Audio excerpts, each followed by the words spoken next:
Over the past few weeks, we've seen college graduates booing when AI is mentioned at commencement. At the same time, schools around the world are restricting smartphones, parents are rethinking screen time, and researchers are asking harder questions about whether technology is helping or harming children's development. So maybe the question is bigger than AI. Maybe the question is, are we turning against technology? Or are we finally learning to ask better questions about what technology is doing to us? Let's get into it. Welcome.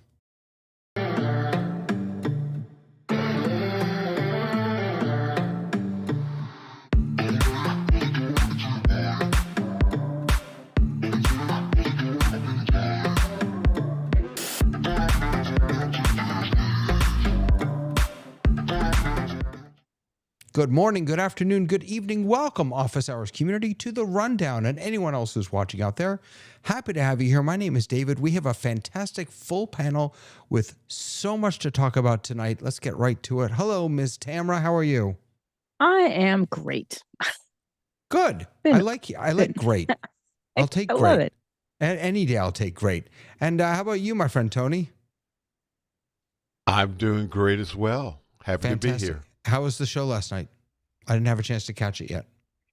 I think it was one of those kind of revolutionary kinds of conversations. So I saw a piece of it. This was about a new web development tool, right? AI web development tool. I forgot the name of it. Power or something? It's called Page Motor. Page Motor. What it does, as far as AI is concerned, it actually gives you a full-featured website with all the bells and whistles, as opposed to some AI that can generate a website, but it's really nothing more than a beautiful postcard. Gotcha. Very cool. All right. I'll look forward to watching that. Fantastic.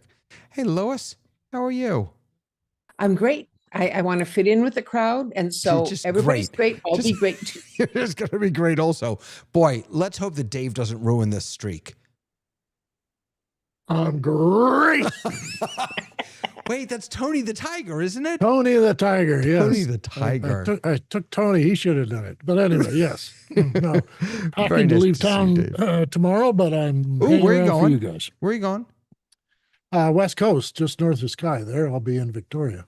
Oh, how lovely. That's wonderful. Is this just pleasure? Yeah. Good. Taking the wife, so it's got to be pleasure. It has to be pleasure. Good. Enjoy. And Sky Gleason, look at that gorgeous patio that we get to watch you on, that deck. Oh, my Lord. Come on. Hi there. I'm great outside. I'm outside in the great Pacific Northwest. How's that? I fit the keyword in. I can stay in the club. Are you able to leave some of your tech out there, or do you have to schlep it out when you go out there? Oh, I schlep. I'm such a schlepper. Yeah. I schlep all the way from Kansas. Kansas schlepping is the best. Kansas schlepping is pretty good. Yeah. That's my next T-shirt. And look who's here. Mr. Idelson, Dr. Idelson, excuse me. How are you, sir?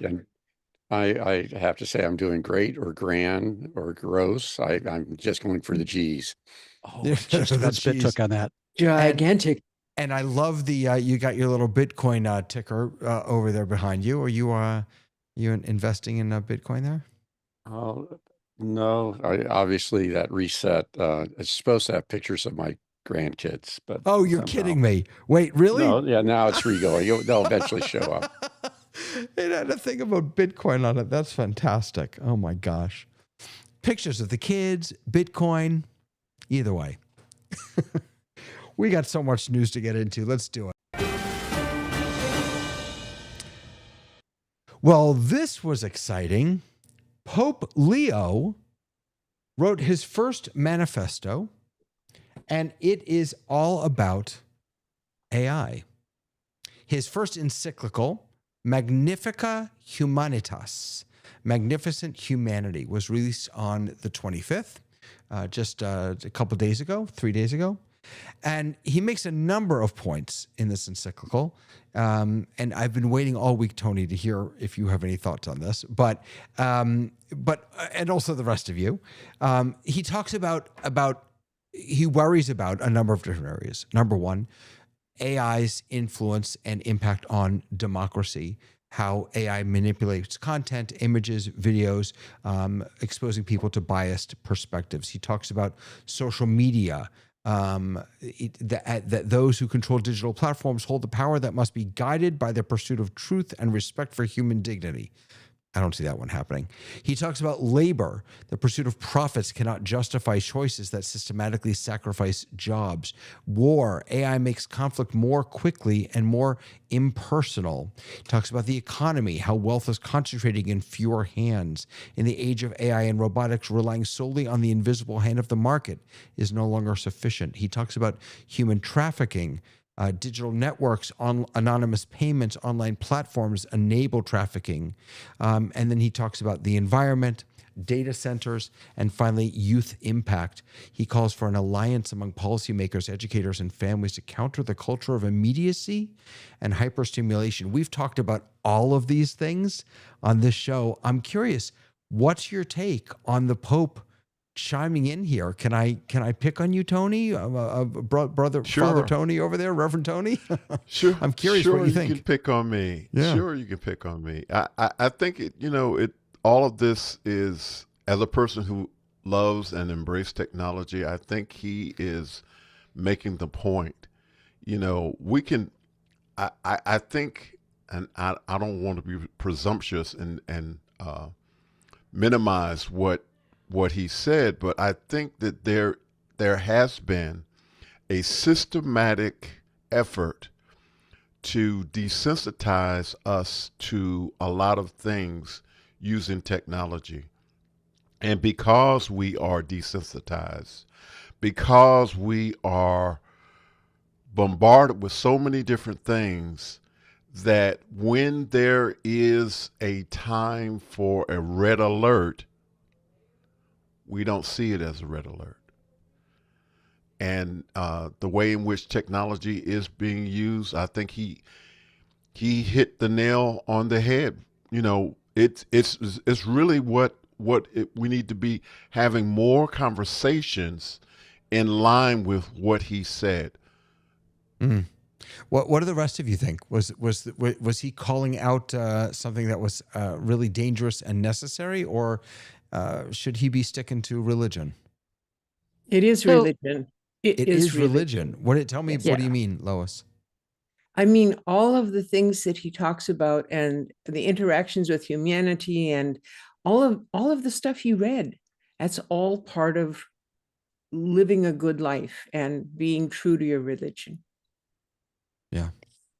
I agree with all of those things. I think the part that got me to think a lot and made me, I also wanted to talk about it with this particular group because I trust all of you, and I was curious to your thoughts as well, because the other part of that, all of those things I agree with, but then he says, if even a technology or even something that is doing good, if it is also doing bad, then it's something we have to stay away from.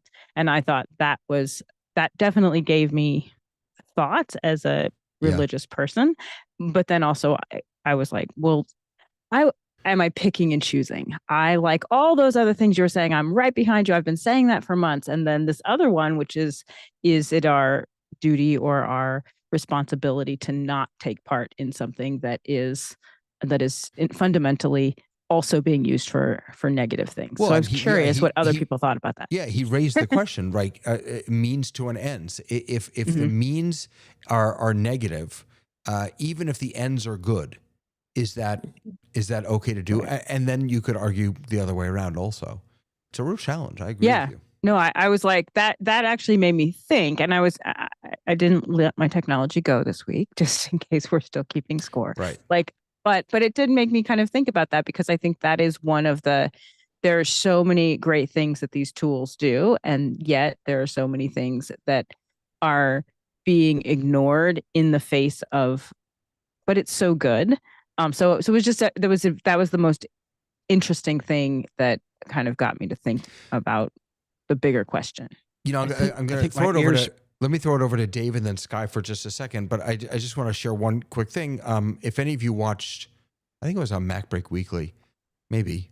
It's one of the shows over on the Twit Network. They were talking about this, and it was really interesting how they were discussing it, because Leo, the leader of the chief twit over there, was saying that it was acknowledging that what this is his whole business model is doing and talking about and pushing and selling what the Pope said we should be hesitant about. And he, in the conversation, he acknowledged that. And what I was struck by, and I would do the exact same thing, is that as powerful as the Pope's words were, as much as we all can agree with the Pope, like you said, Tamara, none of us gave up our technology this week. I've been on AI all week.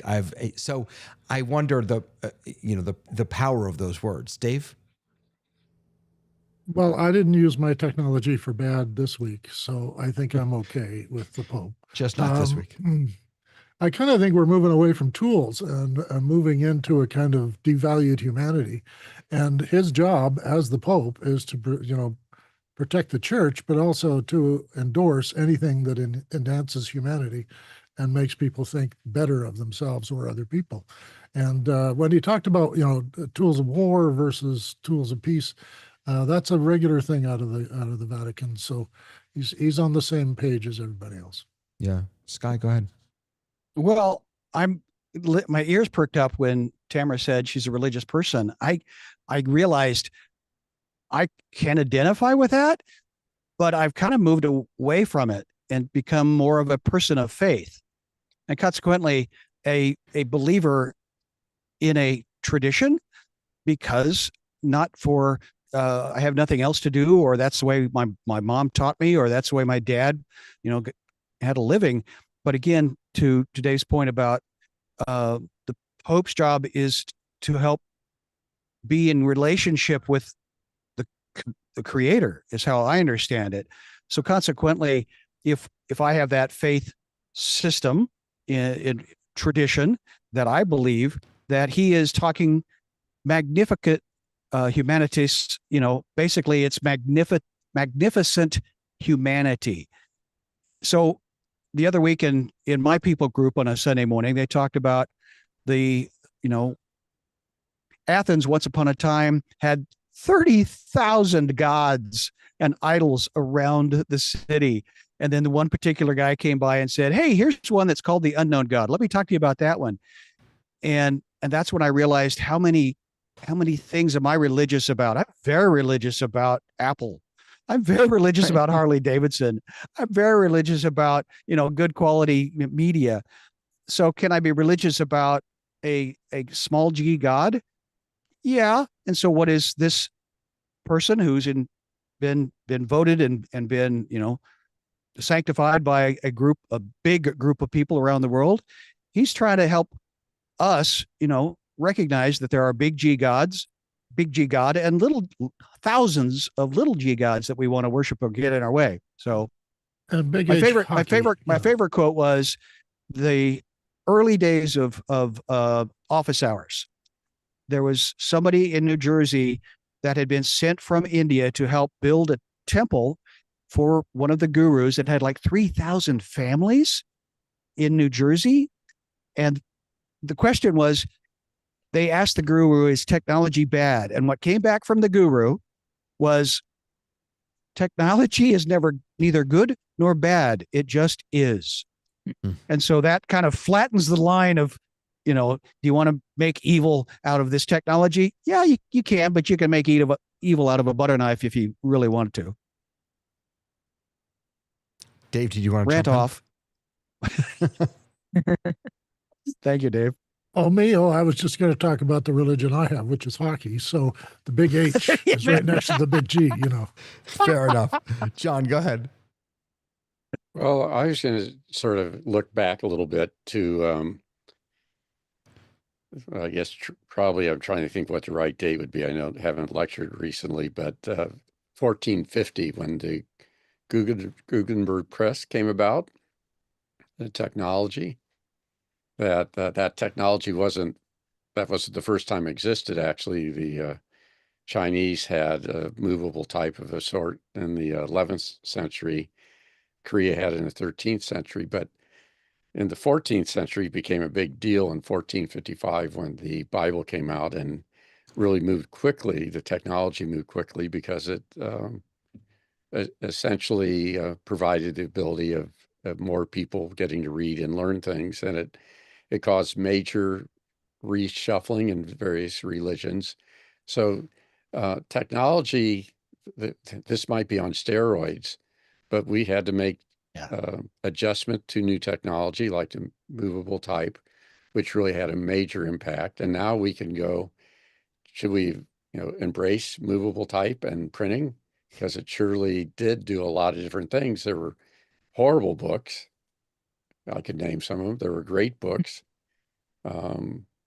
Movable type was, maybe that was the precursor to what movable AI is. Who knows? But I think it's good that when cultural leaders and religious leaders deal with topics which are of current importance, but I think it's important to look back in the past. There have been very few technologies that have been introduced that we've rejected. You can go even further back to Socrates, who did not write anything down because he believed that writing would cause people's brains to not be fully developed, and that they would be, which is the same argument we're having now, which is the topic tonight. and look what happened to him. I have to beg forgiveness from the church that I did not read the entire encyclical. But as you all are talking, I am wondering, I use AI tools, not just AI tools, I use technology to access religious texts nowadays. I use AI to create lessons for classes that I'm teaching on biblical texts, on rabbinic texts, on all these things. I don't know, again, because I didn't read it, but I would, if he didn't mention that how technology has allowed more people to access religious thought and religious community and religious practice, even through Zoom services, right. That would have been a lost opportunity, I think. But if it's not in King James, we're all going to hell. Just saying. Well, I don't know about that. There are many searchable Bible apps. Absolutely. I actually, we have, in the Jewish world, we have a website called Sefaria, which is a Hebrew word that it's not even a Hebrew word. It means books. It's basically every Hebrew text, every Hebrew, not Hebrew book. It's every ancient Hebrew book from the Bible up till today, every single one, with translation, hyperlinked. It's an unbelievable resource. And there's a free API from that, which I plugged into an app that I built. So now when I create lessons, I just say, here's what I want to teach about. Go off and find me all the texts, not all the texts, but a few texts that work for this. And it finds the text, it brings them in, it gives me the Hebrew, it gives me the translation. It's just amazing. And like with everything, as who was it? Vic said in the chat, by definition, a double-edged sword. Absolutely. Right. Absolutely. There's my brother uses a similar, he uses Logos, which is basically, you can add collection of, he's like, I'm able to take my library with me everywhere. And he has a lot of those books in hard copy too. But that would be invaluable for him to not be able to take the longer conversation and different conversation will be when you start talking about translations, because then you're talking about humans doing the interpretation in the moment of the time, in the day of the era. And that will be a much longer rabbit trail that we won't go down right now. Yeah. All right. So let's transition then to not a news story, but something that I found that was just so inspiring to me.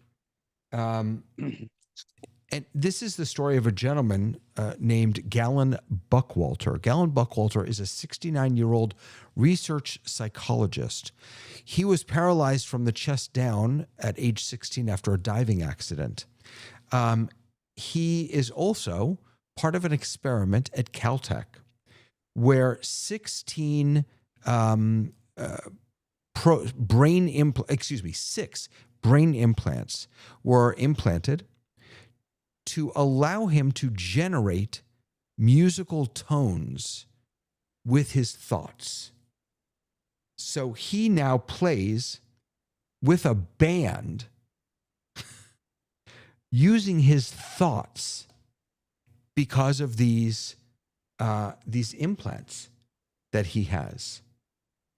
It's a Caltech brain-computer interface study. What do you say?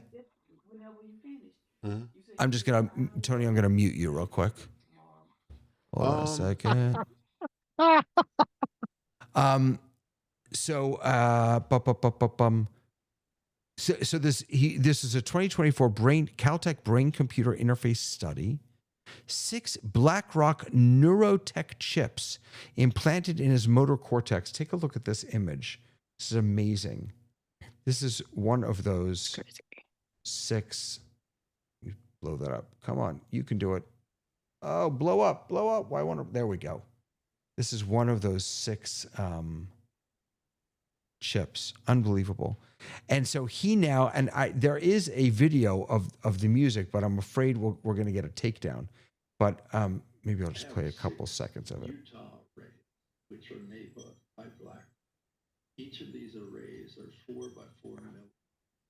They did a full cranium and placed.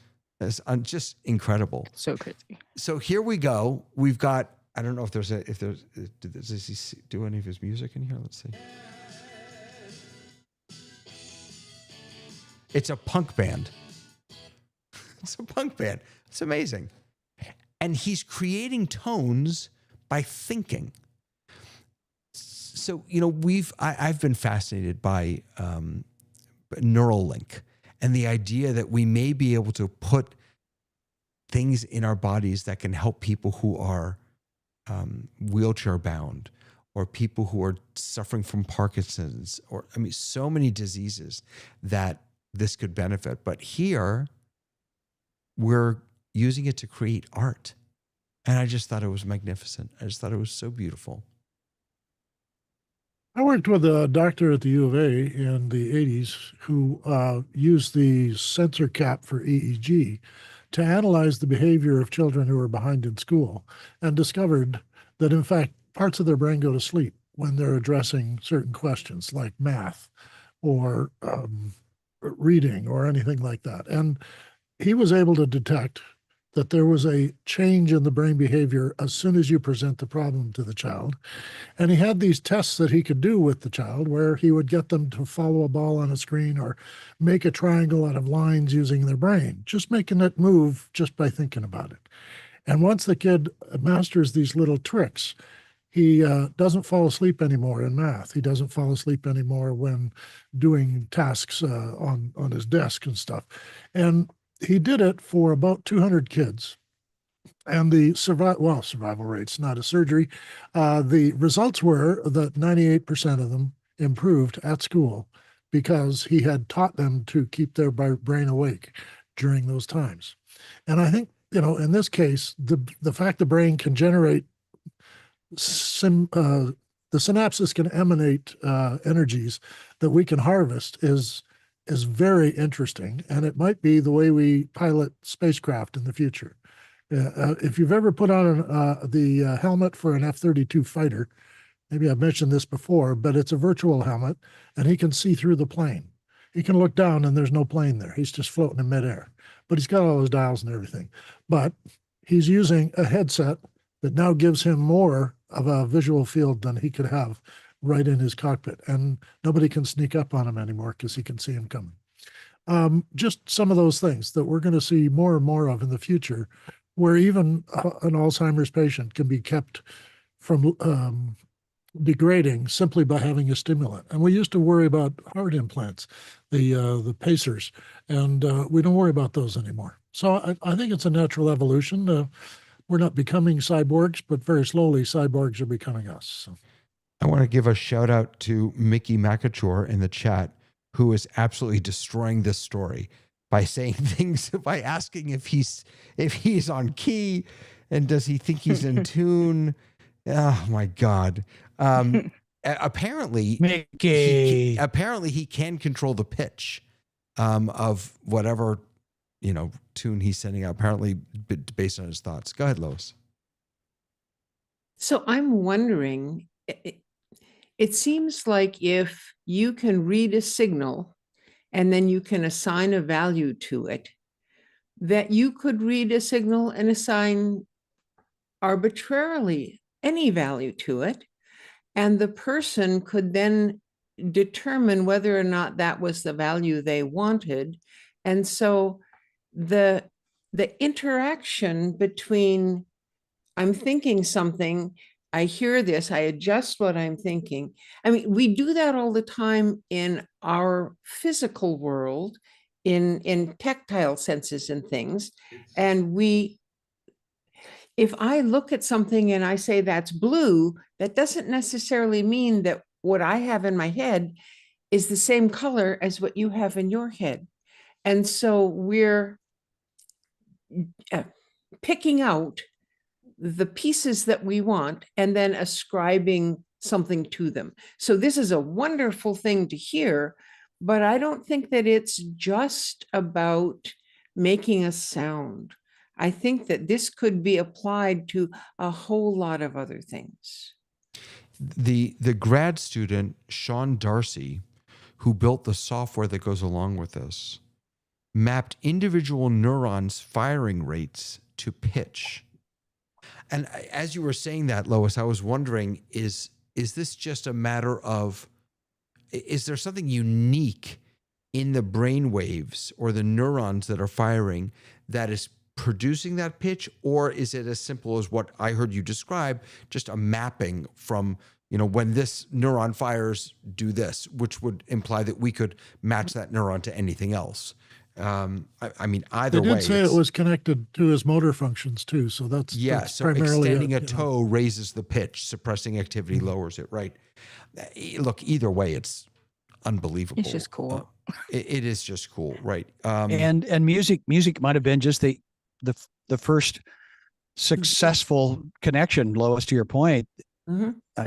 How many drugs have been created for one thing, and then they ended up, growing hair on your face. Oh, well, let's sell it for doing that then. Make it a lot more money. Well, music is math too, so it's easy. It's like compatible with a computer technology, assigning something. Tone and frequency, yeah. Tone and frequency. Oh, look at you getting all sciencey on me. Sorry about that. Again. I think I was an English major. You're going to put him to sleep. Absolutely a fascinating story. This was back in April, by the way. So if anyone's curious, this is on techspot.com, techspot.com, if you're interested in that story. Let's dive in. Let's turn against technology. Let's turn against as long as you don't turn against David. No, please don't. That would be terrible. No. So I brought this topic up because I was one of those people watching all of these university graduations and seeing people get booed. The CEO of Microsoft, not the CEO. It was it Bill Gates who was speaking? I think it was Bill Gates who was speaking. He got booed. Two other places that in one graduation, they had put the calling of graduate names into the hands of AI. Well, that AI flubbed it, and then they ended up not being able to call all the names of the graduates who were graduating. And in addition to this, we're seeing lots of schools backtrack in the way they think about digital engagement in education. And in fact, and a big shout out to Vic for sending this along to us or for reminding us of this. But Sweden just recently in April, in the middle of April, they doubled down on analog tools in school. A high school in Nacka, just outside of Stockholm, final year students are unpacking laptops and tote bags, and they are and they're just not bringing them anywhere. They're using books and papers. Laptops had been mainstream in the late 2000s. By 2015, 80% of pupils at municipal state-funded high schools had individual access to digital devices, and now they are moving away. They're trying to get rid of screens as much as possible. I was watching a short video the other day about a neuroscientist, a teacher who became a neuroscientist, who was talking about how, and this is why Sweden did this, success rates in education have been declining since a digital technologies have been more introduced, one-to-one programs, things like that in schools. Now, I'm not suggesting that correlation does not necessarily equal causation, but we are seeing something happening in our society now with especially young people who are graduating colleges, all of whom who use these technologies, by the way, also bemoan them, struggle with them, and I think get increasingly frustrated with them. So I wanted to start by asking, do you agree with my premise that there's something happening, there's something in the water, and that we are, in certain ways, turning away from technology? I don't agree. I agree that we're seeing that, but I don't agree that that's new. I mean, I think we kind of teased it a little bit earlier, but it has been, the history of technology has been to kind of overact, over adopt it, and then have an equal group of people who have been against it. So we see it like in every bit of technology. So I think that's totally true.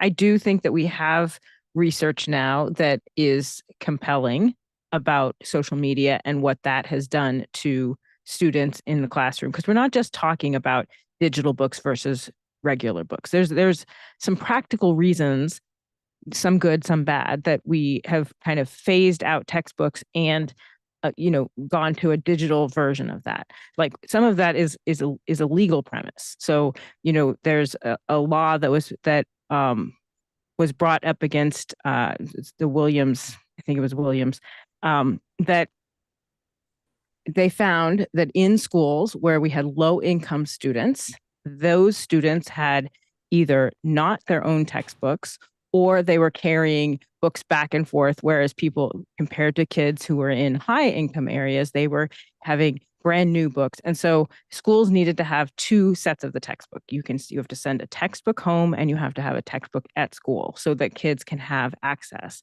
So some of that digital version of that became about access, and particularly when we started moving to having one-to-one devices. Again, we can discuss the merits of how terrible Chromebooks are or whatever they were, but some of that does have to do with access in making sure that people have access to books, and which is why we've kind of shifted away. But I'm an English major, and I'm horrified that we are not reading full novels in schools, and that I'm all for it. I'm all for getting books back into classrooms. John can actually probably help John, that. go ahead, please. Well, I'll follow up on the Williams Act, but that's not whether I agree or not with you, Dave. So I'll hold that for a second. But the Williams Act came in a suit in 2004, and the settlement guaranteed that every student in California had a appropriate book within their core education, math, reading. My interesting story is that I was with a project that we were documenting the successful teachers in California. So we were videotaping the #1 math teacher in California, and that videotape was going to be submitted to the Congress and the White House, who were then going to pick the best math teacher in the whole country. And we were recording her over a 3-week period. And we came in one day to do the recording, and she had textbooks piled all over the desk. And she said, "Oh, I forgot to tell you, this is the Williams Act day, and we have to have all our books out and guarantee that we have the proper books for our students, and we're not going to be able to do the recording today, the math lesson." And I said, "Oh, well, where are these going?" She said, "Well, I put them back in the cupboard. I don't use them at all." And so our best teacher, one of our outstanding teachers in California, didn't even use the textbook that they had selected.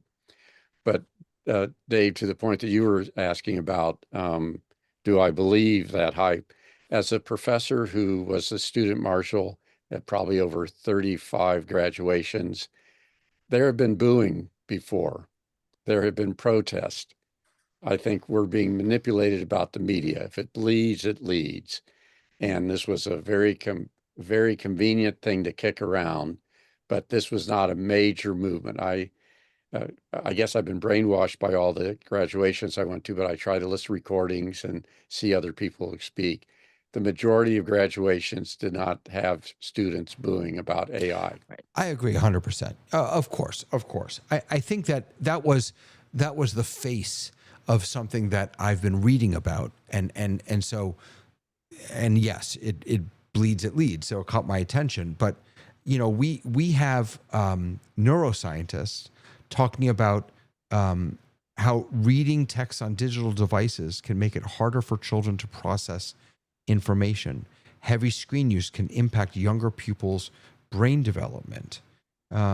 So, yes, the majority were not booing AI, but there is enough research around that is questioning the use of technology. And there is enough concern, I think, amongst students about job prospects, about economic viability for themselves, that this is, let me, you know what? I'll put it this way. I'm all in on technology. I have iPads for my elementary kids here at my school. I'm thinking of not using them next year. That's where I am. So I'm thinking of going back to books and paper. One of the things that you said was that technology has been shown to be harmful to developing brains and all that stuff. I think that it's more the screen time that has been shown to be detrimental to development. And it's not necessarily technology, because technology is a huge broad term. I mean, the telephone is technology. I am not giving up my telephone. I'm sorry. But limiting screen time, okay. Making sure that kids are doing things that get them up and walking around and they aren't just sitting there for a while. Okay, I'll go with that. But I really think let's not overgeneralize and say technology, and when we mean something more minor. As far as the people booing people, are you sure they weren't booing them because they were billionaires? No, they were entirely booing, possible, actually. Yes. Well, yeah, they were probably booing that also. But no, they were booing, I think, and in the few that I saw, I think they were booing the idea that they're entering a job force, a workforce that is more uncertain, that feels to them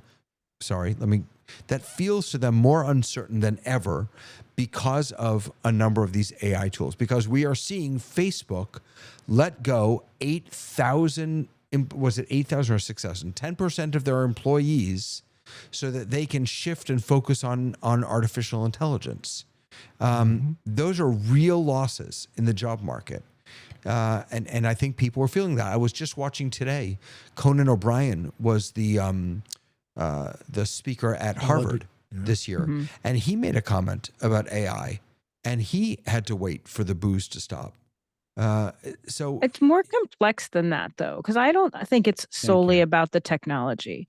I think it's about a lot of things. One, it's that these kids are growing up at a time where we're literally telling them, and it's true, you are no longer the smartest kid in the room, and you'll never be the smartest kid in the room. Well, these things are smarter, faster, better. However, here's the part that I think is more nuanced. This is a generation of kids who has seen more than any other generation around them. So when they are given, like, we used to know about wars, they happened way over there.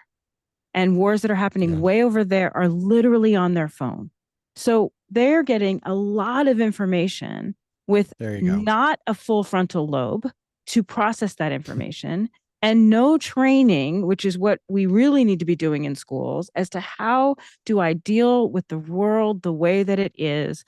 Things are going to come at me in ways they never have before. That's the nuance to this. It's not just technology and the kids are booing that, because this is also a generation of kids who really understands that being an influencer is an actual job prospect. And there are more people going into that than becoming doctors and lawyers and traditional degree and traditional jobs, including all the jobs at Microsoft. Yeah. Tony and John, I would like to say, hold on 1 second, Dave. Dave, hold on. I got to get Tony in, and then Tony and John, and then I'll come back to you, Dave. Promise. Sure. So when I hear about what's happening in Sweden and Rabbi David, when you just mentioned about thinking about going back to pen and paper, I am concerned. And the reason why I'm concerned is that there are some communities that can convert back to pen and paper and it'd be fine, but they have the technology resources at home. And so communities that are not getting the technology at school don't have access to the technology at home. My argument would be that you need both. That I would embrace the technology in the schools, the iPads or Chromebooks or whatever technology is available, and the pen and paper. That both are necessary to be successful in this new future that's coming.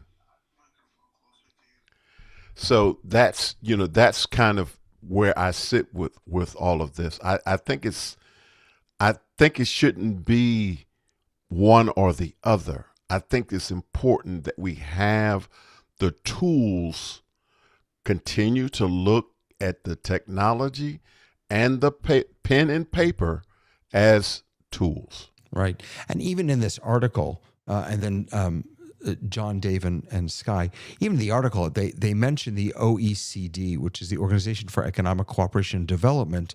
It's an educational organization in the UK, and they said that on balance, Swedish pupils benefit from access to digital tools.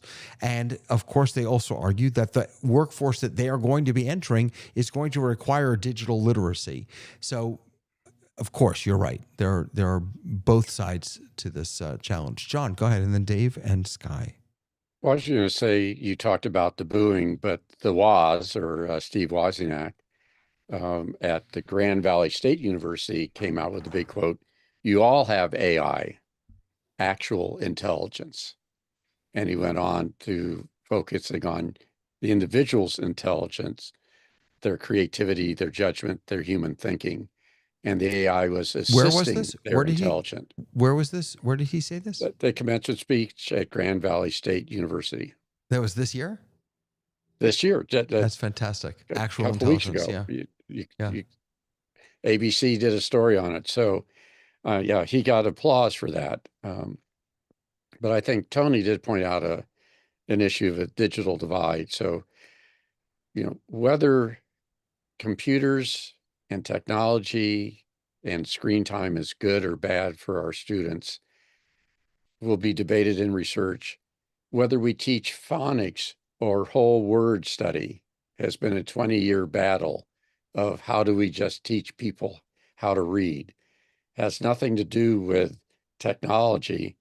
And we as educators haven't been able to identify the research to figure out what makes people, how do people learn to read, and what's the best way to teach them? Do we use phonics? Do we do whole words?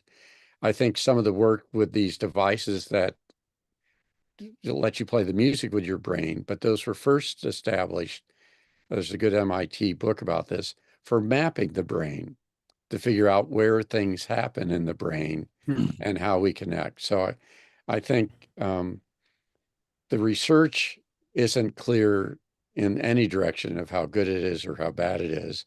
It's fairly clear that we're in a societal change, very much the change that took place when now we have 3% of the population on farms and the majority of the population in traditional industrial age work.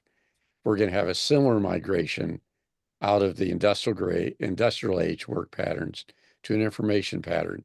And I think people were probably booing when we had tractors rather than horses. I'm sure they were. But it didn't stop us from changing the way we farmed. Absolutely. Dave, go ahead. Well, I wanted to go back a little bit about what the students' reactions might have meant, because the needs of tech have always been controversial, all the way back to the first mainframe computers and extolling the virtues of how it's going to solve everyone's problems. But I think the students are also worried about the disposability, the rare minerals, the energy used, all the things we have plugged in, and our over reliance on these things. The sense that if the electricity went out, we're all in big trouble. And if we have some sort of sense of balance between these and recognize when they're tools and when they're just distractions, I think the students are probably feeling that right now, is they'd like to focus more on how I'm going to survive in the next 10 years after I graduate than I care about whether I'm up to date with what's going on in Afghanistan. So I think they're worried about those things. I don't have a son in college or anything like that, so I can't tap their head and hook up to them and find out. But I think it's a sense that we've probably got enough tech now. Let's get on with just making people, more, give more life to people. Love that, Sky. And that takes us back to the humanity, doesn't it? When the Pope talked about, let's talk about being humans with each other. So as we're talking about this, again, as thought bubbles come into my head, sometimes they make sense. I remember asking my father once, so what color is this? He says, I don't know, I'm colorblind. And so I said, well, what color is it? And he said, I don't know, I'm colorblind. Red, green, brown? I don't know. And then I realized I was the one being ignorant in the room because I could not perceive his inability that circumstantially kept him out of the war in World War II, but it also was not something that I had a perception to until this very moment when I realized, as a dyslexic, I don't know the words that I don't know. I cannot, well, of course it's spelled this way. It's like, good for you. I can't see it. So, John, you're talking about, the reading patterns of things. There are probably lots of people that cannot perceive how to ingest a concept in the form called type, or what Gutenberg, the movable type of a thing. And that's when I thought, what started a lot of this conversation in my head, as it's a very scary and fun place at the same time, is my granddaughter, who is 7 now and is a voracious reader. My lovely wife, the grandmother, went on a granddaughter and grandmother date to a bookstore. They spent 3 hours, and it wasn't, again, the technology was the car that got them there, was the phone that helped me text my son to make the situation happen, was the technology that the lights were available to see.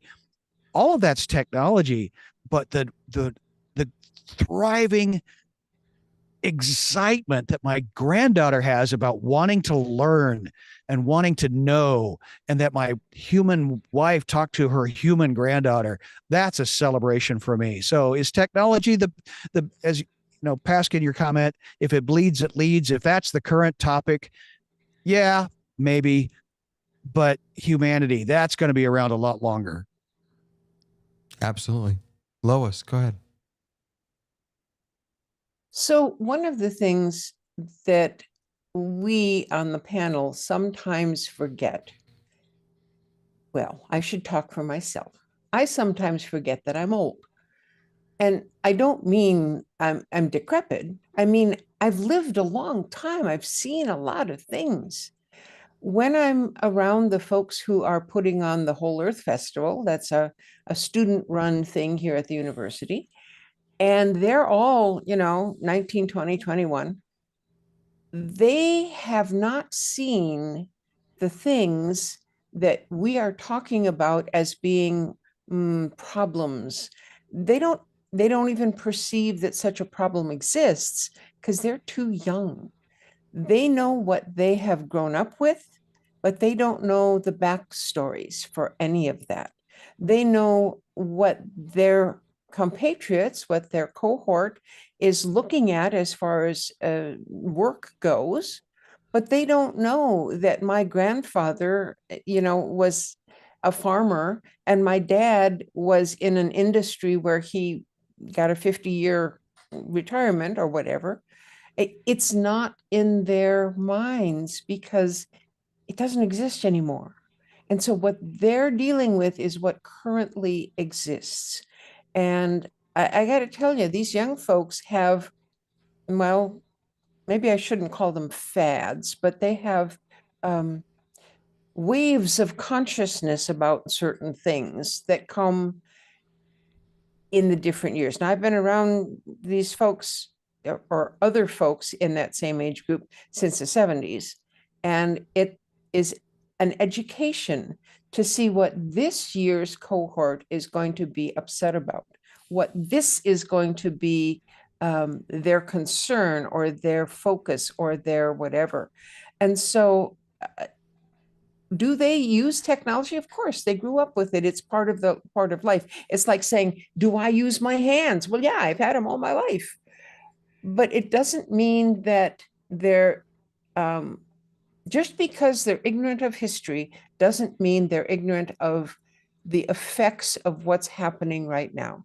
And so I think you would find a lot more concern about environmental items rather than historical items.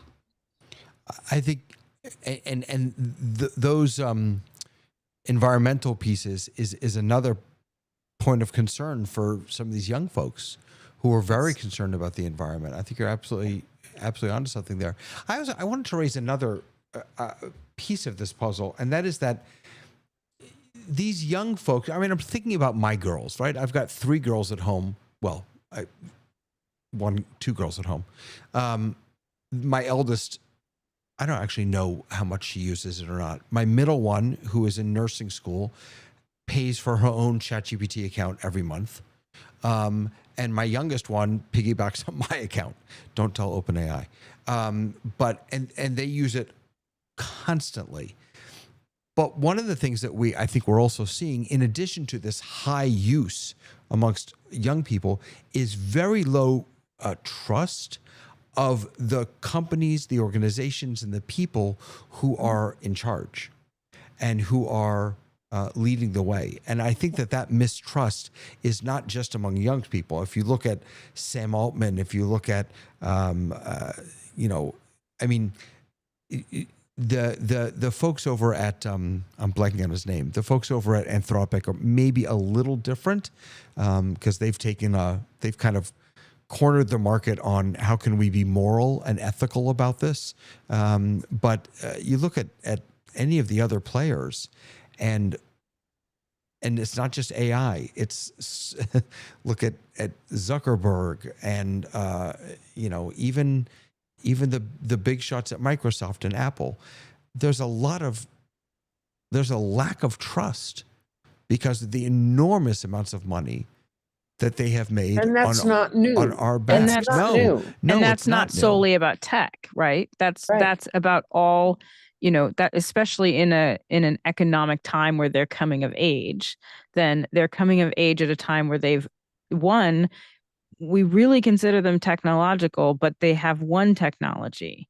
Most of us on this panel learned how to hear music in like 15 different ways, right? So we're talking about an iPhone or a cell phone that has been the majority of their technology. So I get students who, when I say, here, use this computer to do this, they don't really know how to do that. That is not, that complexity of it. They're not using ChatGPT in the same way that people on our panel are using ChatGPT, right? And this is not because these are not smart kids. These are really smart kids. They have access to more information than any of us had at that age. They literally can find anything that they want. So some of it is that they're coming of age in an economic kind of crisis, and they have algorithms that tell them very specifically what they want to hear. Now, this is also a generation of kids who, if you look on like the young person TikTok, they are talking about saving for 401ks, and they have way more understanding of money and of investing and things that we never had before with a young generation in the mass that they have this going on. So we're talking about like kids who have like access to so much information, and they are going through school. And I say this as, you know, a former educator who spent 15 years teaching K to 12, literally every grade K to 12. And this is a generation that is like graduating at a time when there's so much uncertainty, but there's always uncertainty because you're training kids now for jobs that don't exist. Right now, every kid who's in school right now, we have no idea what's going to be available to them. And that's not because of AI. That happens every single generation. No, I disagree. Mm-hmm. I disagree. I think it's I was with you until the last thing that you said. Of course, it happens in every generation, but and this comes up every week in our conversations. This feels different, exponentially different, and it's the exponentially piece that is key. We don't only not know what the jobs will be, we don't even know if they will be of this earth. I mean, it's but we as educators also don't know how to prepare kids for that because we don't know. No, and that's the difference, right? So we always had, even though we didn't know, like when I was growing up, no one wanted to be a web designer because literally that wasn't a job until 4 years after I graduated. Like it literally wasn't a job. Right. So but my teachers could say, well, we don't know what your job's going to be, but we know that you're going to need to be able to read books, read technical writing. We know that you're going to need to be able to state an argument. We know you're going to need to be able to do basic math. Right. And we actually don't know that right now. So we're continuing to teach them as if we need those things. And in fact, they don't need those things. What we really need to be teaching them is, how do you deal with complexity, with change, pivot, all grit, all of these things that we literally do not consider topics of education. Absolutely. Because they're not dates and you know, this curriculum that we've been teaching for years. Right. And that's going to be a hard shift. Let me go to John because I know he's got a heart out, and then I'm sending it over to Tony. John, and Dave. John, go for it. Well, Dave, I'm sure you do feel it's very different. But I think one of the things history has told us is that all of these have had those differences and those issues. It strikes us at different times. If I had kids who are just graduating from college, I'd be much more stressed than I am now that I have kids who are in their careers, but I worry about my grandchildren. So I think you're sensing this as a major change and we need to deal with it and face it. I think other parents and other people have had that same level of concern about many of the other transitions that have happened in our society. They may be rebelling against AI now, but for those of us who remember punch cards, remember you were told never to fold, staple, or manipulate them. And those were the IBM punch cards because that was going to destroy them. And a form of protest was to staple them or add punches to it. And clever students figured out how to punch it so they would get their things paid, even though they'd been put in a check. You know, everyone knows somebody who felt the world was coming to them with some technological advancement. And I'm sure your feelings are very valid, but I don't think this is as different than many other transitions that our society's gone through. All right. Fair enough. I appreciate that.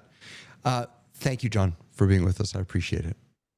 I'm going to try to hang on as long as I can. All right. As long as I don't get yanked out by my honey-do list. There you go. Beautiful. So I'm going to Tony, Dave, and Lois. Tony, take it away. I really want to piggyback on what Dr. Idelson and Tamara just said in terms of that whole idea of it not necessarily being an AI thing. I really think that all of this comes down to greed. And this is why I say that it comes down to greed. The reason why I say that it comes down to greed is, think about years ago when a town had a factory and that factory was, things were going well. And then they made the decision to shut down the mill or that factory, and it killed the town. They did it because what? Because it did not wasn't profitable for them to keep the plant open or the factory open. So what they did was they sent it to another country, right? So that they can get cheaper labor to do the same work. And I think that the way in which we ought to look at this whole thing with AI is that there are going to be people who are going to lose their jobs because of the use of AI to eliminate jobs. But the reason that it's happening is because of greed. Now, I think the solution might be, instead of laying these people off, think about some type of training that they can shift to. And the last thing I want to say about it is that if we are successful in educating students, they have the ability to pivot and change and adapt. That's when we are doing our best job of educating. I think that is something that has always happened. And, again, I've said this before, there's a difference between educating and training. And so people, for the most part, for the last 30 years, have been trained to do a job. Well, that job does not exist anymore. So they have to be educated in a way that they can pivot and take advantage of whatever opportunities may present themselves. Beautifully said. Dave. Well, a couple of things. I kind of object to the idea that this is generational, in the sense that it's actually affecting you and I right now. So it isn't just a certain group of people that are booing because they're afraid. I'm booing because I don't like what's going on either. So just recently on MacBreak Weekly, Christina Warren was complaining that she thinks she's getting lazy and maybe even a little dumber because she uses the chatbot to help her out at work so much. And I think many other workers are finding they're a caretaker of something. Now, when it was a mechanical thing, you were kind of took ownership of your work, but now you can't. Somebody else owns it and somebody else wants you for it. But they're using us, and the machinery is now not serving us, it's now serving itself. I wanted also to just relay a short little bit. My father knew some of what school was not teaching me. And he took it upon himself to teach me some of the things he thought I needed to know for the future. One of them was how to do my own tax return. I learned to do this when I was 14. I didn't have a tax return, but I learned how it works and how you read the rules and all that complicated stuff.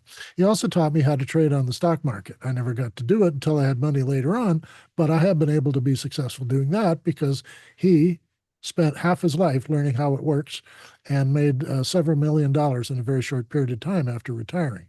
So the things he felt I needed to know, he was in tune with. I think also as parents and as grandparents to some of these people you've been mentioning, we have some responsibility to be able to point out to them that sure, AI might take a few jobs away, and there may be jobs that some people don't want to do. There are other jobs people really want to do, and they got to outperform whatever somebody thinks AI can do.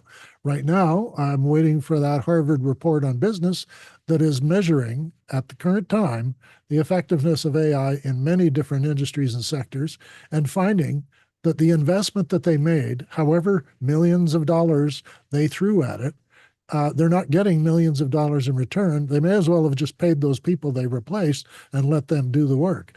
One of the things they tried to replace is the helpline. And the helpline they thought could be just robotic, but it isn't. A helpline is actually somebody at the other end crying about how this is not the way you guys said this is supposed to work. And now the AI doesn't know how to deal with this person because they only have a set of parameters that are called the help things, that they can't actually engage the person in what the real problem is. And there was, it's a great It's a food chain, a major food franchise, and they spent $80 million getting a company to come in and take over their whole line of how things are done and automate as much of it as they could, and found that in fact it cost so much and that didn't work. It ended up failing, and they weren't getting the sales they wanted. They weren't getting the returns. People were giving up on them as a franchise, and they ended up getting rid of the AI and rehiring all those people back. And the CEO, of course, is no longer the CEO of that company. So I can give you the article for that because we were reading it last week here in our home. But it is a kind of thing. We're waiting for the second shoe to drop as to whether all of what's being promised is A, going to be delivered. Can they build to get the capacity? And there's some people, we're all watching them on YouTube, telling us that they have a little problem right now in terms of the outlay of cash to have to pay back once they turn on the big data centers might not be the cash that they're expecting. It might come up short, like Tamara was warning earlier.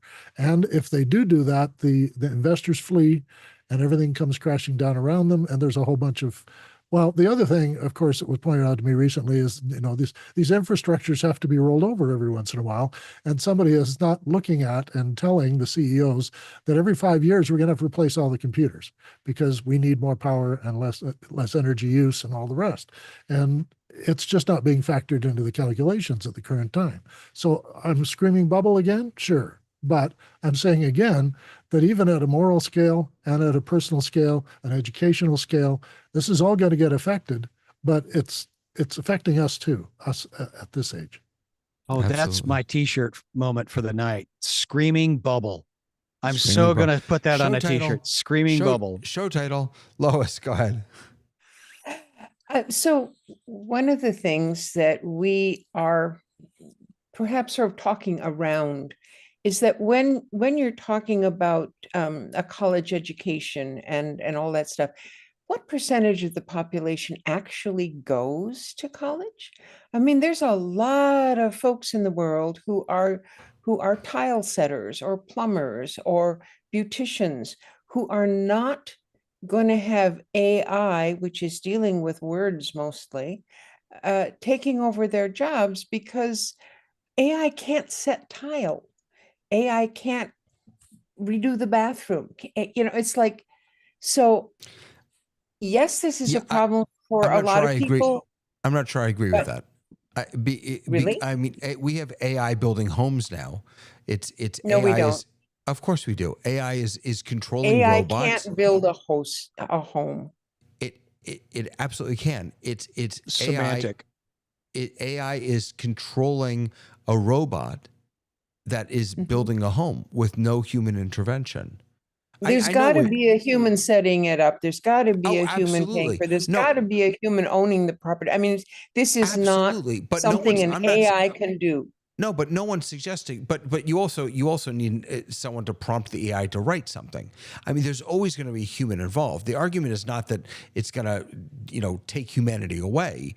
The argument is that it is going to fundamentally shift what work means, and that we aren't going to necessarily have to hire a human being to lay our tile in our bathroom because you can have a robot do it for you.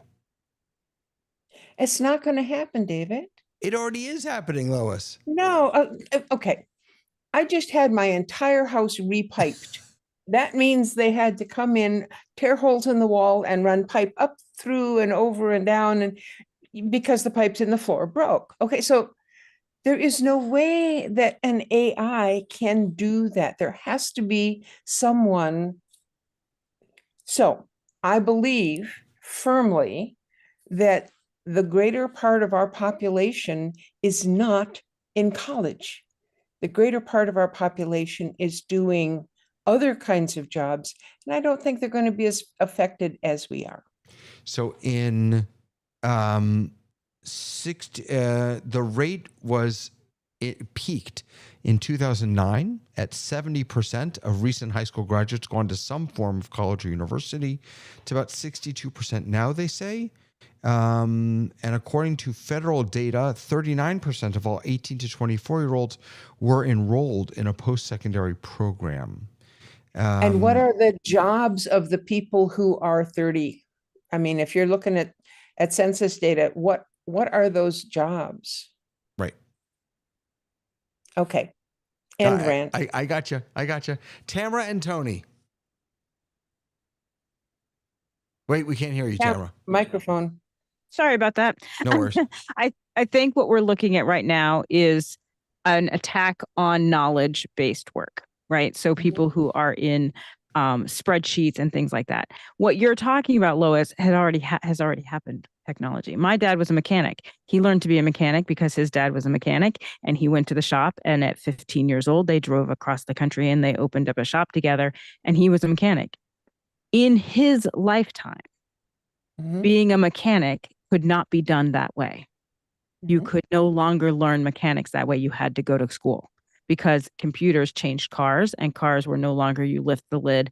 I mean, I drove a 1963 Dodge Dart, and I could change the alternator myself because I could see it. I opened it up. You can't see anything in my car now. Like, I don't know what it is. I'd have to have a scope. I'd have to have computers. I'd have to have all kinds of things. So I think that when we say, oh, well, that's not affecting everybody, there's all these jobs versus those jobs, I do think that you're right, Lois. In lots of places in the country, there are people who are still doing those jobs. But the thing that we're seeing now with AI is that we're seeing not only knowledge-based workers change, but I just read an article about a woman who is a maid in a hotel. And she used to come, she loved her job. She would come, she would do her floors, she would do her thing. Now she goes and she has an iPad that tells her, that is mathematically created, tells her which room to do, how long, and she's got people watching her and telling her, hey, that took you 15 minutes to do the bed. How come it took you that long? It should be here. And her job has fundamentally changed from the job that she had and that she loved. It's more stressful. It is completely dictated by AI because AI is doing the mathematics and telling her. It's not even a human who's telling her. It is the computer that is dictating her order of operations. So I think of everything. Absolutely. So I think it is affecting even workers that we don't think are traditionally dealing with AI or aren't knowledge workers who are changing spreadsheets for artificial intelligence. All right, it's 10:15. We're officially at time, but I'm coming to Tony, and then I'm giving it to Sky. I'm giving it to Sky to close us out. Tony, take it, and then Sky. So the rules have been changed. And the reason I say that is that when I was in school, there was shop, there was auto mechanic, there was home economics, there was all of these different things that were part of education. And then the schools made a decision. You don't need that. All you have to do is go to college, right? So now those skills that you used to be able to be an apprentice for after you got your partial introduction to it in school, the apprenticeships don't exist any longer either. So this is the problem with what Lois was saying, as far as there has to be a specific path for people to do those jobs of plumbing and electrician and all of those things, and there's just not the mechanisms in place for people to. Now, should there be? Yes, but there isn't the pathway for those kinds of skills that will survive or continue to be available in a AI-driven society. So that's part of the whole conversation about transitioning and being able to pivot. Do I think Lois is right to a certain extent that the computers or the robots have not taken on those tasks fully yet, but that's coming. So again, my whole thing is that there has to be a pathway for people to be able to transition to whatever opportunities will be available. There will be something that will be available for people to be able to educate themselves, or I'm not sure what will happen if there isn't. Thank you. Sky. And again, listening to the moment, Frank Sinatra, of all people, comes to mind, because I thought when I was 17, it was a very good year. It was a very good year for small town girls. And I don't think he sung that high. But anyway, he continues on the lyrics that I have the technology in front of me to be able to reach out, and it shares with me a human going through their life. But of course, Frank Sinatra did not write this. A writer wrote it. A lyricist wrote it. A musician put it to melody and rhythm. Frank Sinatra made it famous and popular, but somebody had a pencil, which is technology. Somebody had a piano, which is technology. So that change is happening so rapidly in our lifetimes. Yeah, we're gonna be very anxious if we think that the technology is our big G. So, how can we come to the end of this show? And it says, from the brim to the dregs, I poured sweet and clear. It was a very good year. Thank you, Frank Sinatra. Thank you, Frank. Well, here's the good news. We don't really have to worry about this, because the singularity is coming, and we're all going to be merging with the machines. And that's what we're talking about next week, because the mind behind Google Gemini is said that we are in the foothills of the singularity. He said that last week, and we are picking that up next week on the rundown. I'm so grateful to all the panelists for being here. Tony, Lois, Sky, Tamara, John, thank you so much for being here. Everyone who's watching online, it's time, folks. It is pouring outside. I don't know how I'm going to get home, but I'm wishing all of you a fantastic rest of the weekend. Don't forget, tomorrow morning, we have another question show on office hours. Tomorrow afternoon, we are in the test kitchen. I finally got double-ended recording turned on my account. Now I just have to find it, because I can't find it anywhere, but we'll worry about that tomorrow. Hey, everyone. It's next year, crypto. Next year. Thanks for watching, everyone.